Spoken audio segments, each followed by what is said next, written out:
अस्सलाम वालेकुम students, I hope you are doing well. आज की इस वीडियो में हम लाए हैं आपके लिए एक कॉन्सेप्ट से भरपूर वीडियो, जिसमें आप सीखेंगे कि इफ़ के फंक्शन को हम 5 मुख्तलिफ तरीक़ों से किस तरह से अप्लाई कर सकते हैं।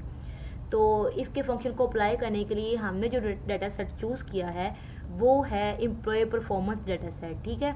और इसमें सबसे पहले हम कॉलम्स देख सकते हैं। कॉलम्स से हमारे पास एम्प्लॉय के जो है एम्प्लॉय की आईडीज़ हैं, एम्प्लॉयज़ के नेम है, डिपार्टमेंट है जिसमें हमारे पास सेल, मार्केटिंग, सेल्स, एचआर, और ये तो हमारे पास 3 डिपार्टमेंट है। उसके बाद स्टेटस आ जाता है पार्ट टाइम के फुल टाइम, ठीक है, क्योंकि ये एक ऑफिस में जब बंदा काम करता है या तो वो फुल टाइम काम करता है या वो पार्ट टाइम करता था यहाँ, ठीक है। ये 2 चीज़ें लाइक आ रही होती हैं। उनके बाद ज्वाइनिंग डेट है और सेल अचीव्ड है कि उन्होंने सेल कितनी अचीव की है, और ज़ीरो का मतलब होगा कि उन्होंने कुछ भी इस डेट को कुछ भी अर्न नहीं किया। और आवर्स, वर्किंग आवर्स उनके एम्प्लॉय के हैं जो कि 45 हैं, 20 मिनट्स हैं, 50 हैं और 38 है इनके काम करने के घंटे हैं। 20 घंटे, 45 घंटे, 50 घंटे।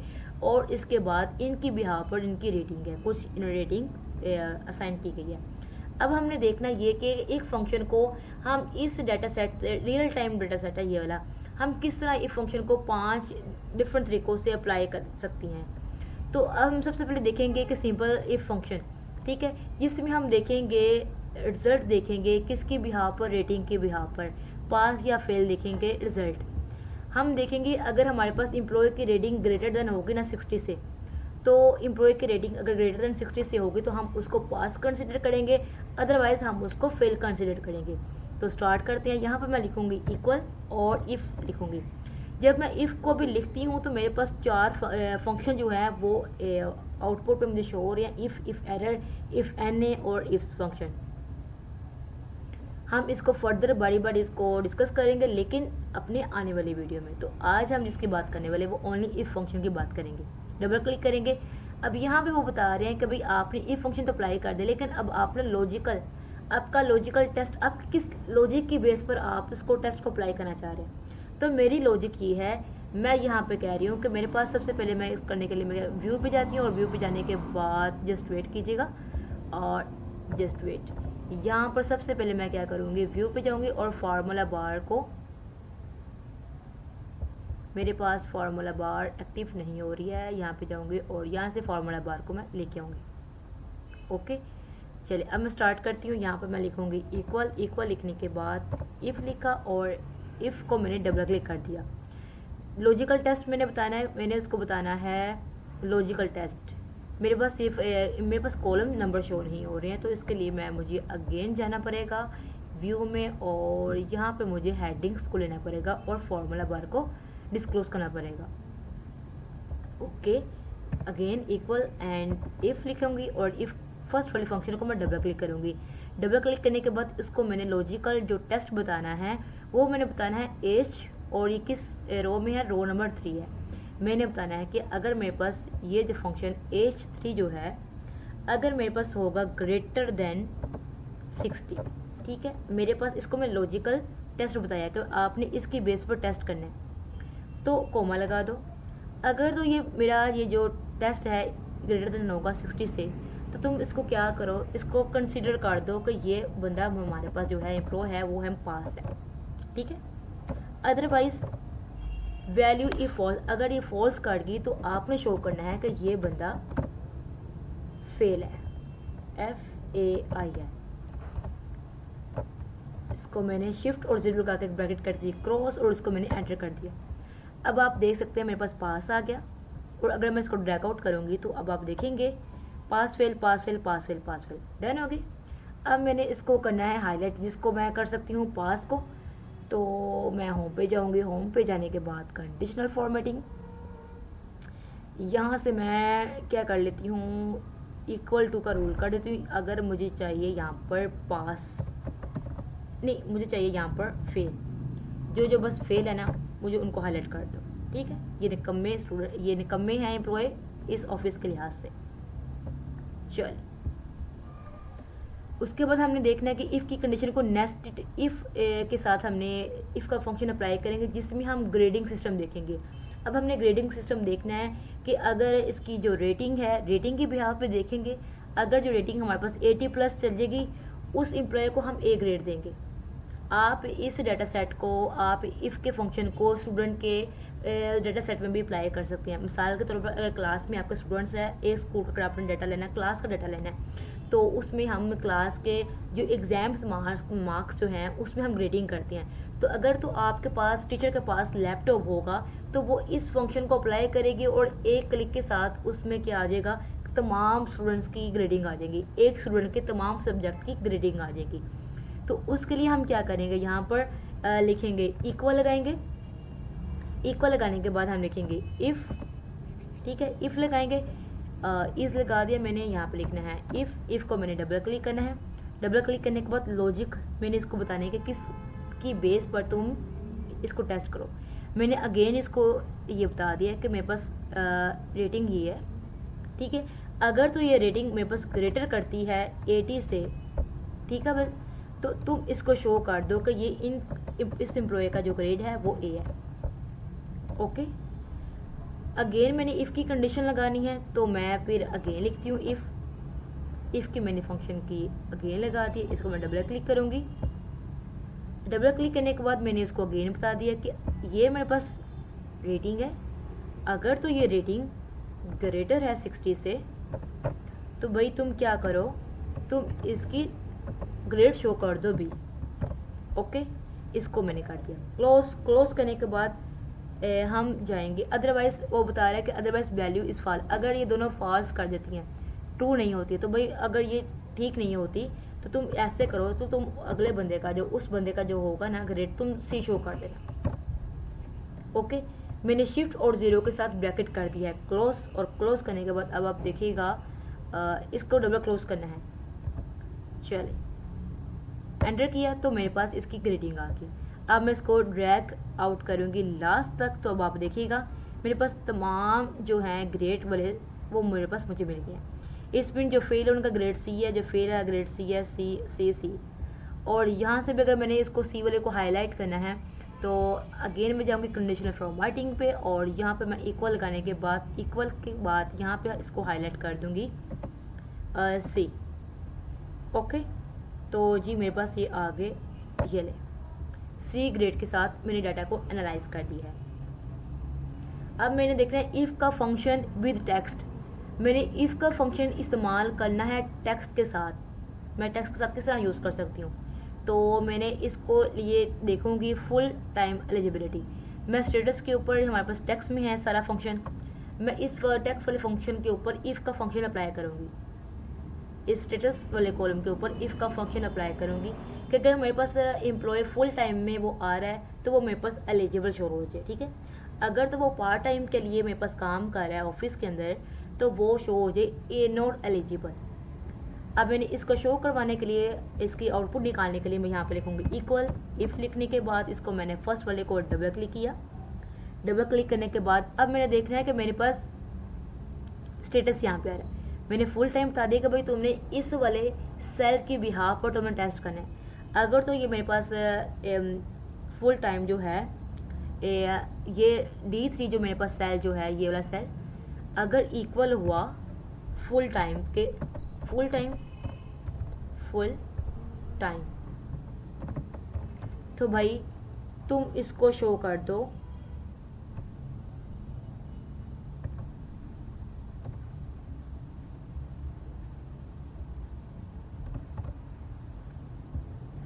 तो भाई तुम इसको शो कर दो कि ये मेरे पास जो एम्प्लॉय होगा वो होगा एलिजिबल, ELIGIBLE।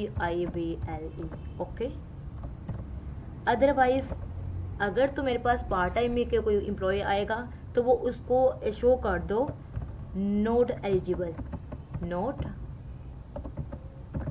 एलिजिबल। चल, इसको मैंने ओके कर दिया, शिफ्ट और ज़ीरो के साथ एंटर किया। अब मेरे पास एलिजिबल की क्राइटेरिया आ गया है। ये देखो, ड्रैग आउट करूँगी तो मेरे पास जाहिर है वो मेरे पास आ जाएगी। ये पार्ट टाइम आ रहा है। अच्छा, अब मैंने यहाँ पे इसको शो करवाने का पार्ट टाइम मेरे पास कौन कौन से एम्प्लॉय आ रहे हैं, तो उसको करने के लिए मैं होम पे जाऊँगी, अगेन कंडीशनल फॉर्मेटिंग पे जाऊँगी।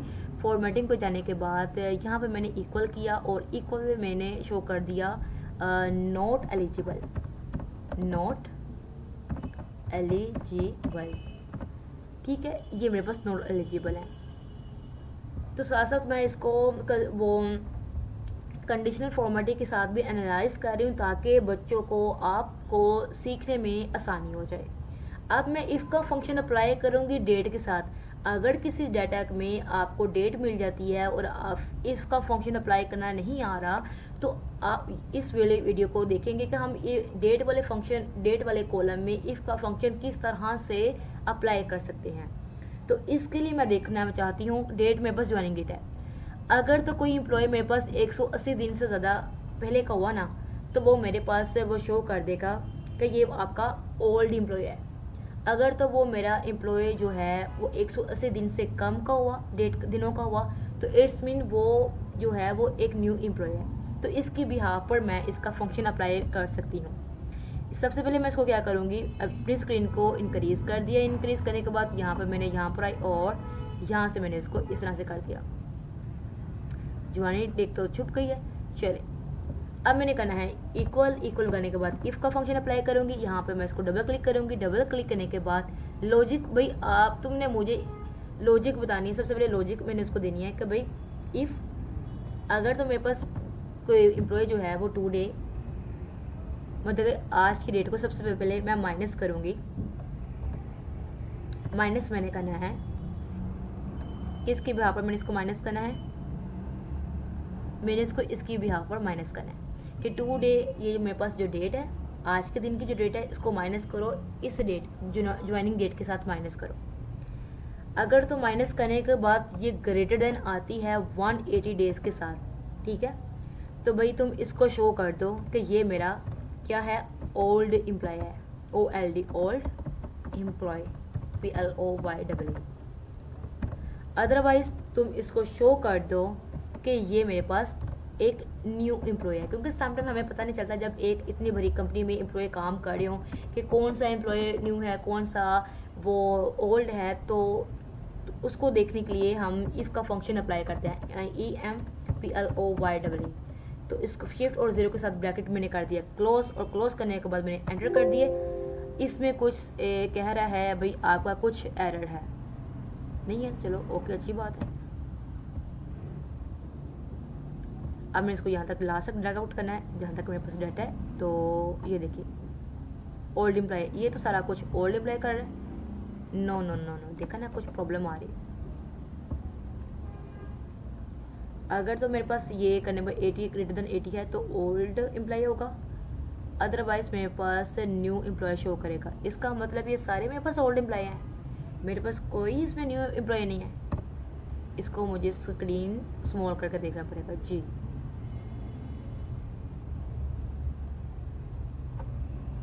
जी, मेरे डाटा के मुताबिक इस हमारे जो भी ऑफिस है, इसमें जो एम्प्लॉय हैं तमाम ही ओल्ड एम्प्लॉय हैं जो कि 180 दिनों से ज़्यादा मेरे ऑफिस में काम कर रही हैं। अच्छा जी, अगर मैं यहाँ पे इसकी कोई कंडीशन चेंज करूँ, यहाँ पे 180 से अगर मैं ग्रेटर कर दूँ, या मैं ग्रेटर कर देती हूँ 100, तो अब क्या शो करता है, ओल्ड एम्प्लॉय।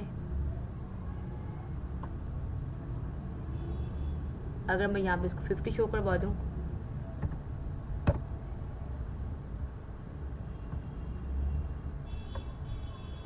जी, तो जनाब मेरे पास सारे ऑफिस में ना ओल्ड एम्प्लॉय हैं।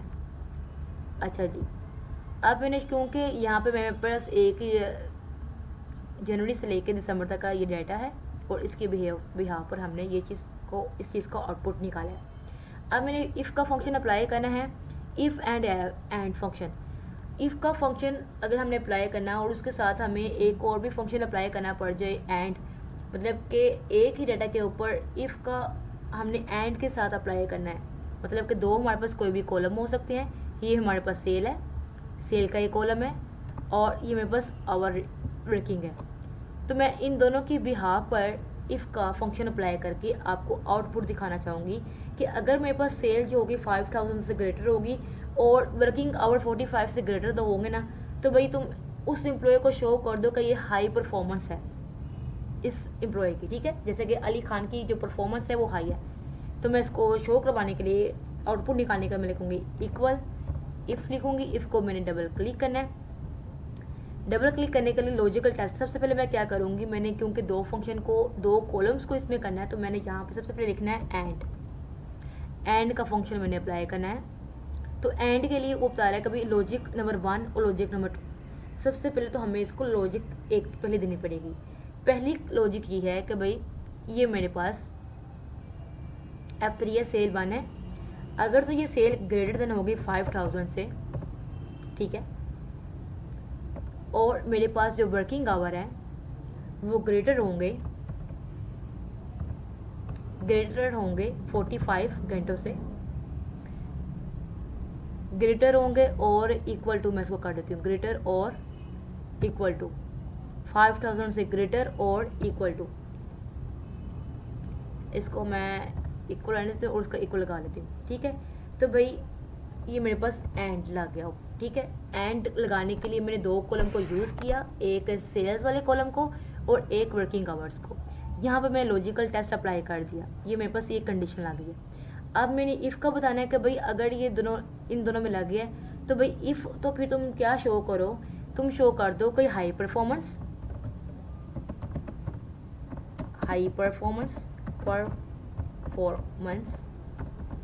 ठीक है।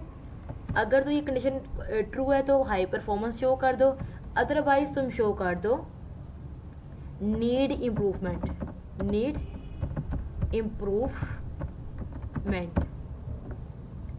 डबल, और इसको मैंने क्लोज कर दिया। यहाँ पे मैंने इन्वर्टेड कोमास नहीं लगाए, तो मैं यहाँ पे इन्वर्टेड कोमा भी लगा देती हूँ, कोमा से पहले लगाने थे। चलें, और अब मैंने यहाँ पर ब्रैकेट क्लोज करनी है, एक और ब्रैकेट क्लोज कर दी। कितनी ब्रैकेट था मेरे पास टोटल? ओनली 1 है। चलें, हाई परफॉर्मेंस आ गई, और इसके बाद जब मैं ड्रैग आउट करती हूँ तो ये देखिएगा नीड इम्प्रूवमेंट। अब मैंने इसको नीड इम्प्रूवमेंट, मुझे एक्चुअली में नज़र नहीं आ रहा कि नीड इम्प्रूवमेंट कहाँ लिखी है। मैंने सबसे पहले तो क्या किया, नीड इम्प्रूवमेंट को कॉपी किया, इस सेल को सिलेक्ट किया, सिलेक्ट करने के बाद मैं यहाँ पर होम पे गई। होम पे जाने के बाद यहाँ पे कंडीशनल फॉर्मेटिंग, और यहाँ से cell highlighted rule equal to, और यहाँ पे मैंने इसको पेस्ट कर दिया। यहाँ पे पेस्टेड है, मुझे खुद लिखना पड़ेगा, NEED need improvement IMPROVEMENT improvement. Done हो गए भाई। तो ये नीड इम्प्रूवमेंट तो ज़्यादा है, तो फिर मैं ऐसे कर लेती हूँ, इसको मैं शो करवा देती हूँ इम्प्रूवमेंट यहाँ, और इसको मैं शो करवा देती हूँ HIGH हाई इम्प्रूवमेंट। चलें, हाई परफॉर्मेंस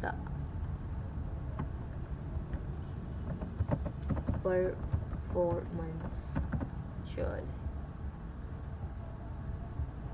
हाई परफॉर्मेंस को क्यों नहीं उसने किया, जस्ट वेट। अगेन हम होम पे जाएंगे, कंडीशनल फॉर्मेटिंग पे जाएंगे, इक्वल लगाएंगे, इक्वल का रूल अप्लाई करेंगे, और भाई हमें तुमने क्या रेडी करना है, high HIGH high performance PERFORMANCE। भाई तुम इसको शो कर दो ग्रीन विद डार्क टेक्स्ट। चले, और इसको जी मैंने कर दिया कंट्रोल B के साथ बोल्ड कर दिया, नो। चले, ये था हमारे पास if function with 5 scenario. I hope you understand, and if you have any queries or question, kindly share with me. I reply with you soon as possible. I reply of your comments. Fi imanillah, Allah Hafiz.